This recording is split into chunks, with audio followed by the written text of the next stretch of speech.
3-5. Get some! 3-5. Get some! 3-5. Get some!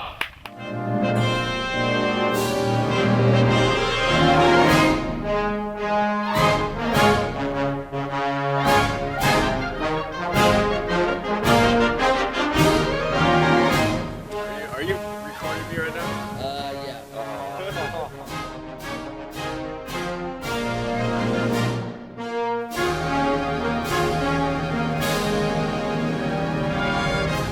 On the 10th anniversary of 9/11, the Navy League of the United States Santa Barbara Council invited their newly adopted unit, the 3rd Battalion, 5th Marines from Camp Pendleton, to send 100 Marines and family members to come to Santa Barbara for a 4-day welcome home weekend.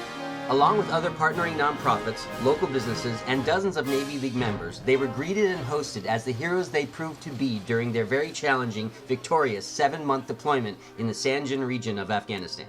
The Young Americans Foundation served as the arrival and gathering point where Marines were greeted by Navy League members and Reagan Ranch Center docents. Here they met their host families in whose homes they would be staying for the weekend and received a tour of the center. The Reagan Center stands tall in the heart of the West Coast on the busiest street in Santa Barbara.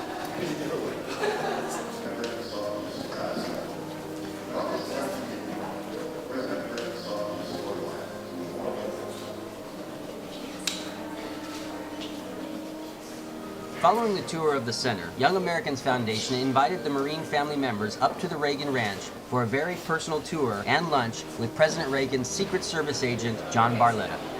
Ronald Reagan said, "From the first day we saw it, Rancho del Cielo cast a spell over us. No place before or since has ever given Nancy and me the joy and serenity it does."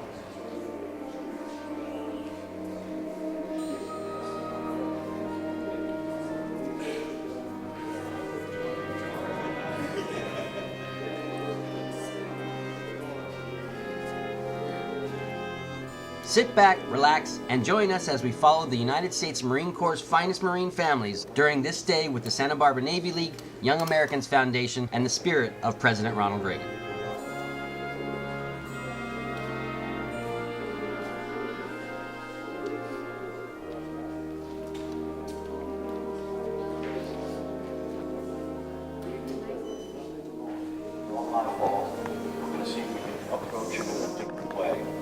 And when things went right, I went to the University of Notre Dame and warned of the evil empire.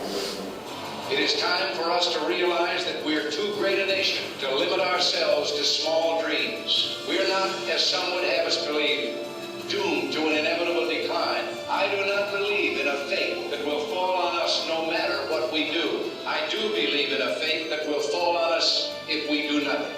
We have every right to dream heroic dreams. Those who say that we're in a time when there are no heroes, they just don't know where to look.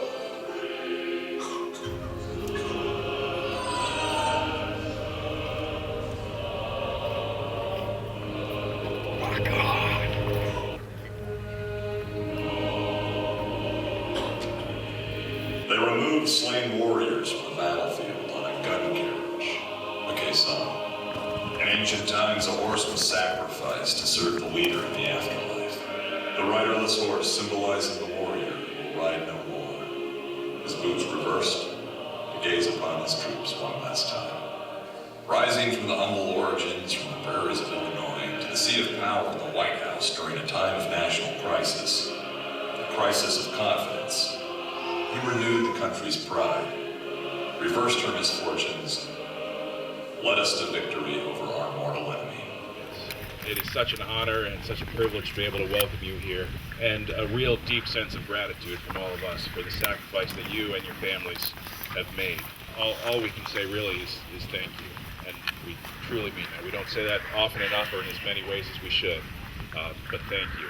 And what you all have done to keep our country safe, it truly is a special time to be able to welcome you here to the Reagan Ranch in Santa Barbara. And I know if the president were able to, if he were still with us, he would want to welcome you personally. I took the liberty of just pulling a short section of a speech he gave to your fellow Marines. He said, I know that Marines pride themselves on being gung-ho.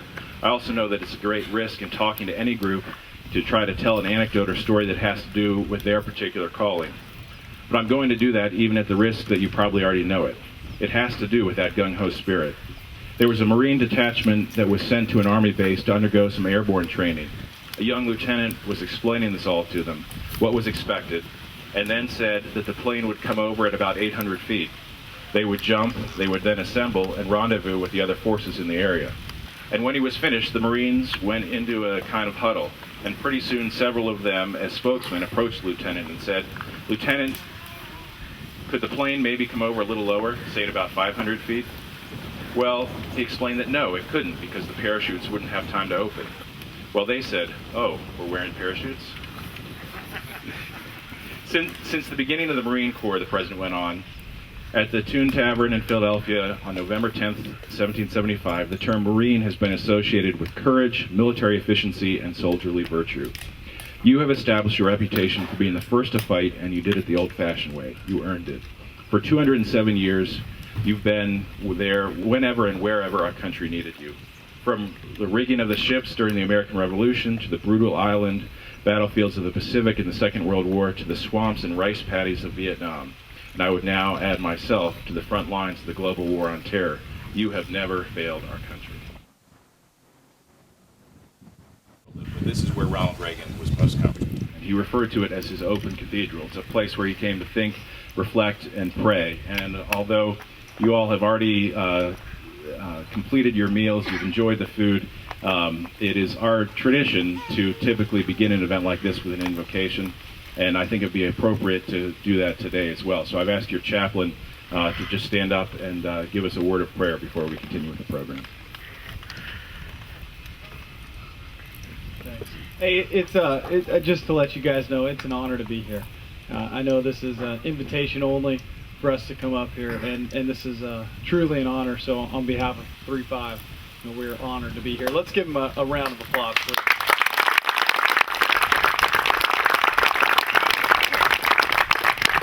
All right, pray with me if you will. Lord, we thank you so much for the opportunity to be here and to enjoy in this beautiful scenery that you've created. I just pray that you would be with all of us here throughout this weekend, God, that you would give us sound decision-making skills, give us wisdom in everything that we do. Lord, I ask that you would bless everyone that put on this event today and the events to come, Lord.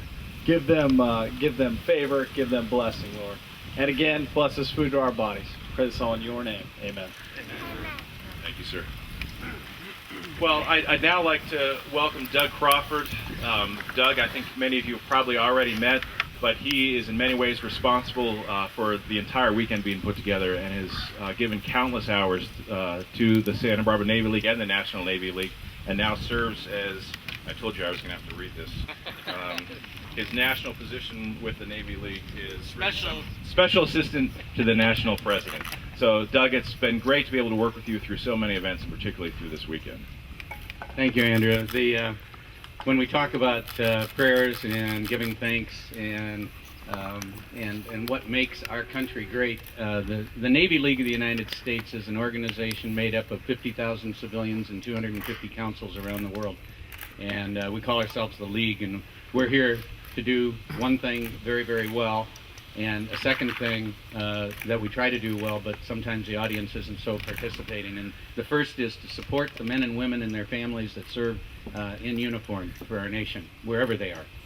And as civilians, we don't have any military members because we feel that we can do a better job for you if we're not speaking on behalf of our own goodwill. We're trying to take care of you all, and we know what your needs are because you're letting us know through events and opportunities like this, through moving in and coming into our homes,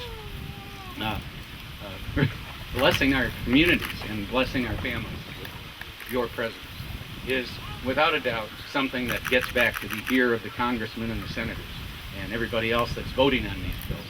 Now, today, I have the opportunity to say we've adopted the 3-5 dark horse, and we believe that 3-5 is in the same ilk and deserves that same kind of legendary credit and support, love, attention that the other units have gotten. So the reason that you're here, it all started back in Afghanistan with a request that was made in about March after what had been going on. And I got to tell you, after meeting you all and being able to spend some time with you in the beginning of this weekend, there is no greater honor, no greater thrill, and no greater time than we can have than partying with the 3-5.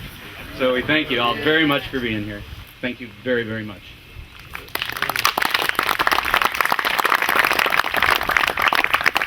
Thank you, Doug. Got a couple more special guests I want to bring up to the microphone here.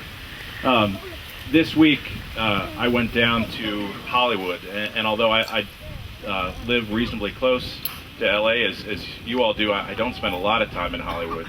But there's one organization that gets me to come down there, and it's a group of really patriotic people in the entertainment industry who are trying to make a difference in their own community. And at an event down there, I had the chance to meet Dean Kane, and I was immediately impressed with Dean, and began talking to him about the event we were doing here today with you all, and he lit right up. And as I explained the details of the event, he said that he had to be here, that he would do anything he could for you all, for the men and women who serve in our armed forces. And so he arranged to bring his son Christopher up to be with us today. And I got to tell you, it's one thing for people to say something, it's another thing for them to follow through and do it. By the time I'd gotten back to my computer at my desk, he'd sent me an email asking for the specific details and when he should get here.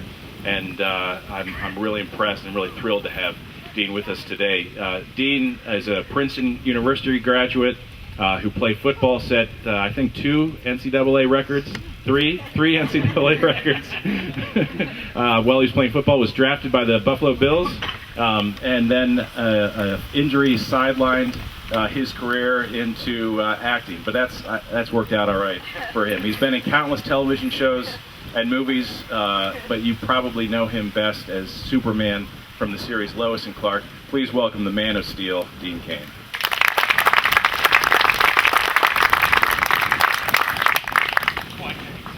I'll make this really, really short, which will be good for you guys.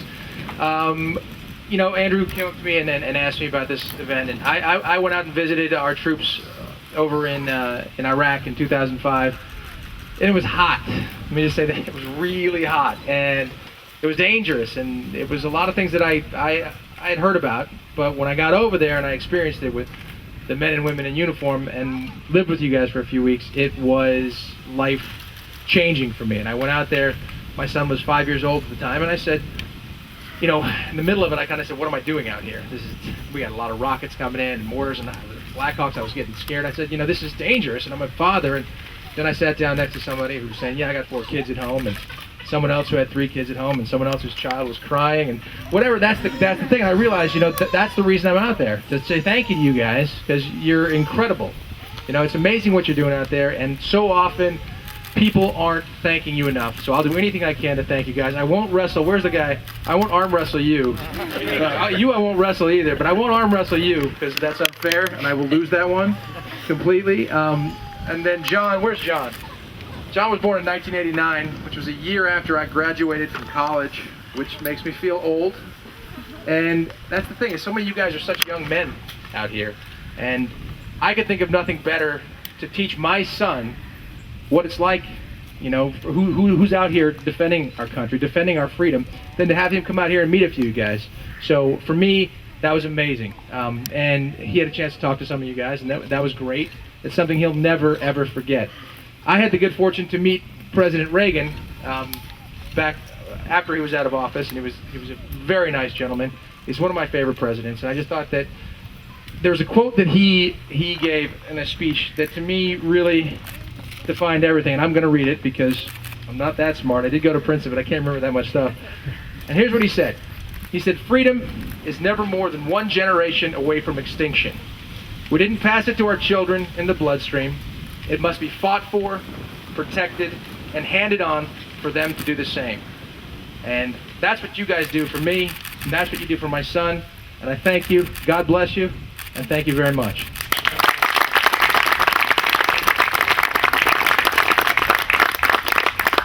Thank you, Dean. It is a privilege to have you with us today. Well, we are going to conclude by giving you a chance to hear from a man who spent more time with Ronald Reagan at this ranch than anybody save his wife, Nancy. A man who got to know the president in a way almost no one else around him did. John served his country faithfully in the U.S. Army during Vietnam. He then went on to serve in the United States Secret Service, joining up the Secret Service and on presidential protection even before Ronald Reagan took office, but then being assigned to candidate and then President-elect Reagan very early in the 1980s, and then finally being asked to be the agent who would come out here and ride with the president whenever he was on a horse, whenever he visited the ranch. In fact, he rode with the president all over the world, and through hours and hours together on the trails, they struck up an incredible friendship. John ended up staying with Ronald Reagan for 17 years, which is unheard of in the Secret Service. It just doesn't work that way. That doesn't happen. But it was directly due to Ronald Reagan and his respect for John, his relationship with John, that things did work out that way. A lot of the stories we told you today, they're not our stories, they're John's stories. They're stories we know because of the time John spent here and his willingness to share those stories with us. And so, with no further ado, let me introduce you to, and please join me in welcoming, Secret Service Agent John Barletta. Thanks, Andrew. I gotta follow Superman. Where are those kids that are harassing my dog? Oh, they're there. How did you like that trip up here? Afghan got better roads, or? Where's that little baby? Was the father here when she was born?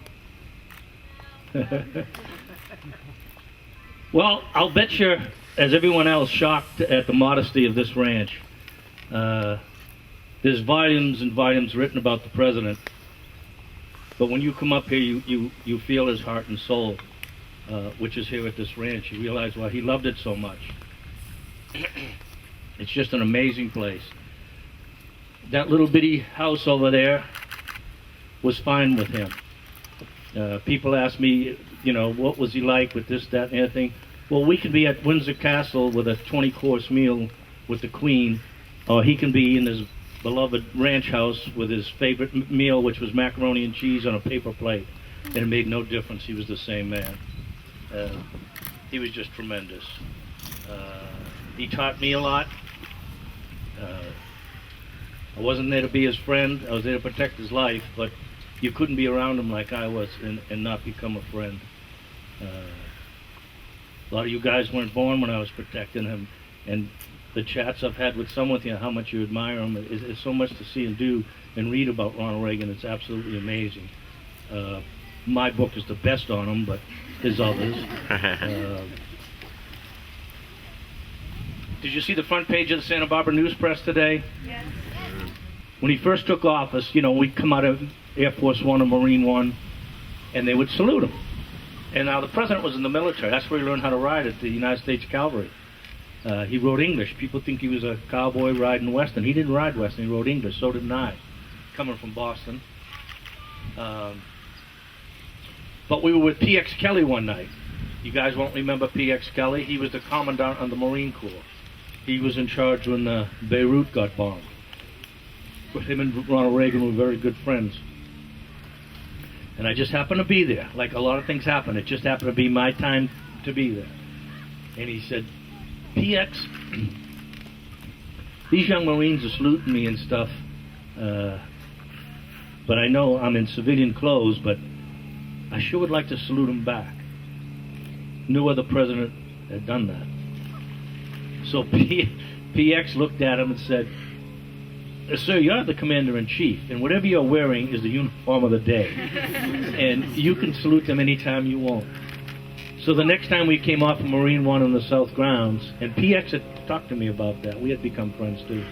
So when he got down the bottom of the stairs, he gave him a snappy salute.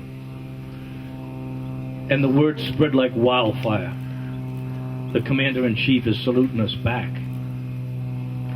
And it was just amazing. Absolutely amazing. We were up at Camp David one day, riding, and he had this tremendous 17-hand monster horse, which he liked to ride those type. And the Marine guard was sitting there, and he wants to go off Camp David down there. It's a long story. So I said, sir, yes, I just need some notice, and I put some agents out there when we went off Camp David, which I don't know if you know is the Marine Corps is in charge of security up there. So it's a blacktop, and we're going out the back gate.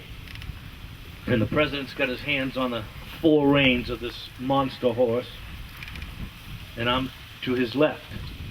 And as we're going out the gate, the Marine Corps guard in his snappy uniform, as you always do, "Good morning, Mr. President!" And the horse goes whoosh. And he's sparking on the cement with his horse. Of course, my horse goes, "There's something wrong, I'm leaving too." Mrs. Reagan, a few more agents behind us, they didn't get the treatment. So the president pulls his horse back up, and we go out the door. My heart's in my mouth. We finish the ride, we go back in. I call the lieutenant in charge. I love dealing with new lieutenants. I said, "Sir, did you hear what happened today?" I said, "We're lucky that the president's brains are not all over Camp David." I said, "We can't have your Marines saluting him like that. It's extremely, extremely dangerous." So he said, "John, these kids live to salute him."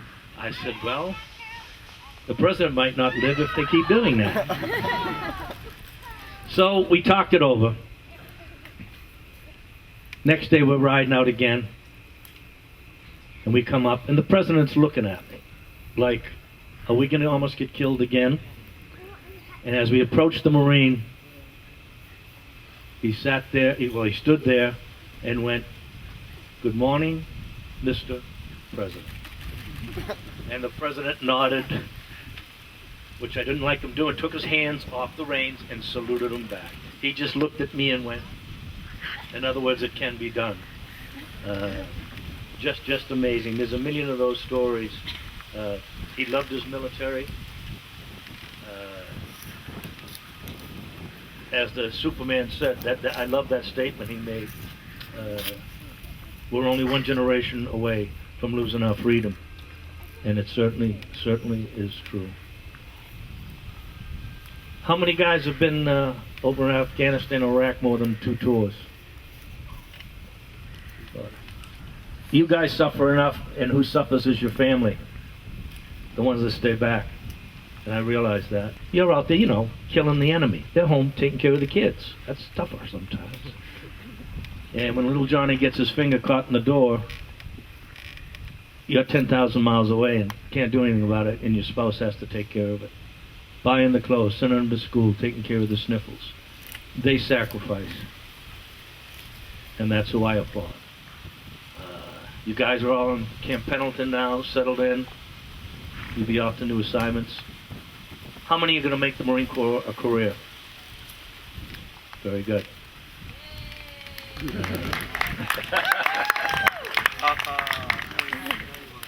I was actually going to stay in myself in the Army, but I got injured and couldn't pass the physical. But the damn Secret Service accepted me, so I went with them. But who is the Marine I was talking to that got his ankle all messed up? He went through a lot putting those screws back together. I said, "Well, they'll come out." And they said, "No, not these. These aren't going to come out." So it happens.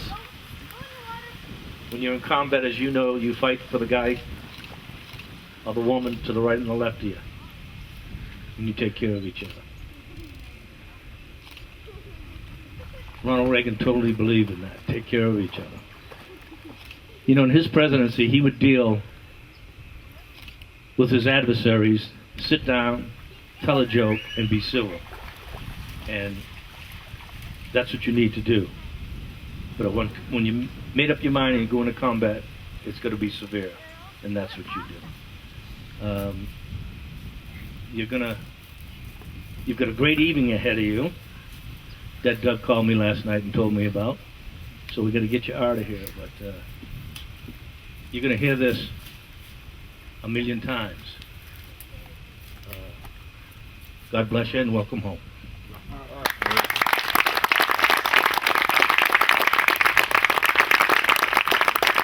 Thank you, John. I'd like to thank the 3-5 for sending you all here.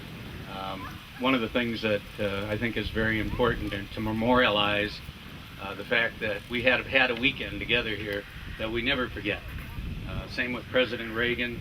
Never want to forget what he stood for and his support for the military. So one of the things I would like to do on behalf of the Navy League in honor of the 3-5 is to present a 3-5 Get Some hat, and I would kind of also like to, if I could, ask Staff Sergeant Cardenas to come up for a moment. By the way, I'm an 11 Bravo infantry veteran, E5, and I think that, enlisted rock, and so it's really an honor to be able to have Staff Sergeant Cardenas come up here. I would like to, on behalf of the Navy League, give some of the Get Some to John Barletta, memorialize this day, as well as Andrew Coffin, two great Americans who love you guys.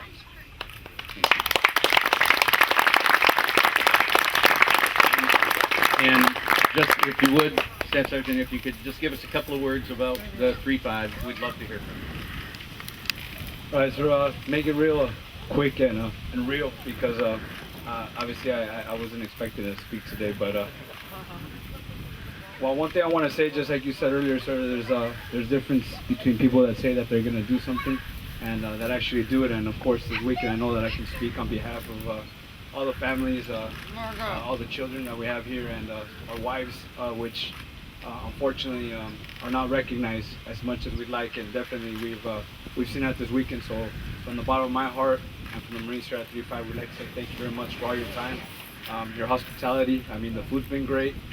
The events, and we're not even done yet, so just like to say thank you. I mean, it really means a lot to us, and I'm sure to these Marines as well. So the only thing that I ask of them is that if we get the opportunity to see some of these gentlemen here and some of the ladies that put this together, that you just take the time to tell them thank you. I mean, because I'm sure that they'd like to hear from you. Obviously, that's why they put this together, so thank you very much. Thank you, and we'd like to hear Get Some. 3-5. Get some. 3-5. Get some. 3-5. Get some.